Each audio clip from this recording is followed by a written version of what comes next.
My name's Felicity. I'm a wildlife filmmaker and photographer.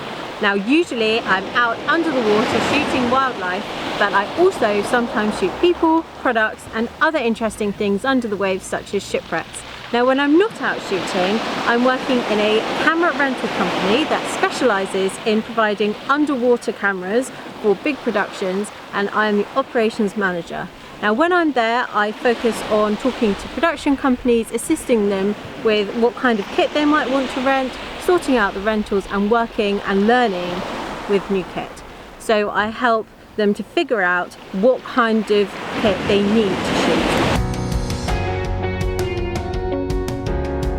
The timescale and routes that people take to get into the industry vary with every person.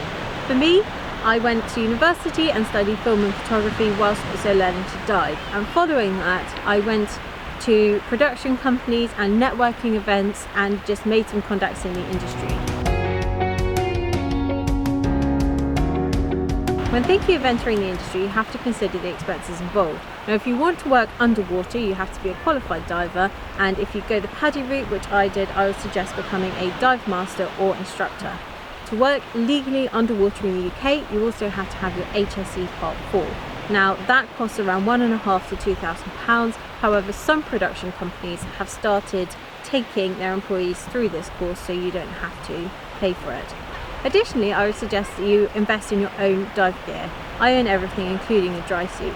Camera-wise, you don't necessarily need to, but it's useful if you own something where you can practice your shooting underwater. But once you progress into the industry and you start shooting for longer periods of time and possibly deeper, many people invest in their own rebreathers and the training that goes alongside that.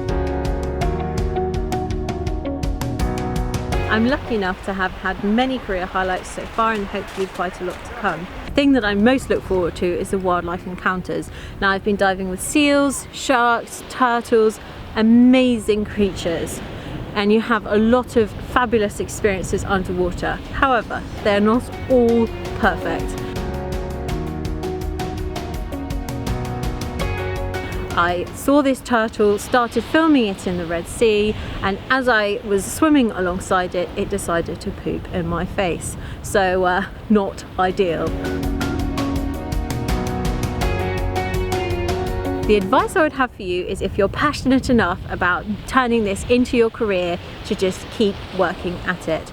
Now, a lot of people are interested in it when they hear about it because it sounds amazing, and it is, but it's a lot of hard work. So keep pushing. Yes, I have worked on some shows you might know on the BBC's Southwest Inside Out programme.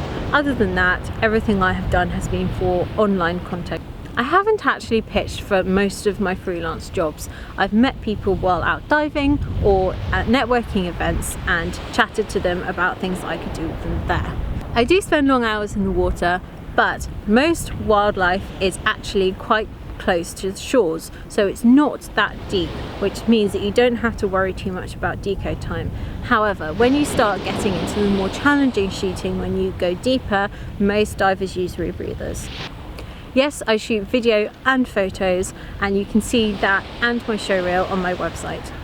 I always dive in a team, and so far I have been diving mainly with men. However, I'm hopeful that I will be diving more with women in the future. So I started by using cameras and then learning to dive. However, I would suggest that you do the opposite and learn to dive first, because diving should become second nature to you. I have my own kit, but I also rent kit for specific jobs, because some jobs need specialist kit which you would only use once or twice.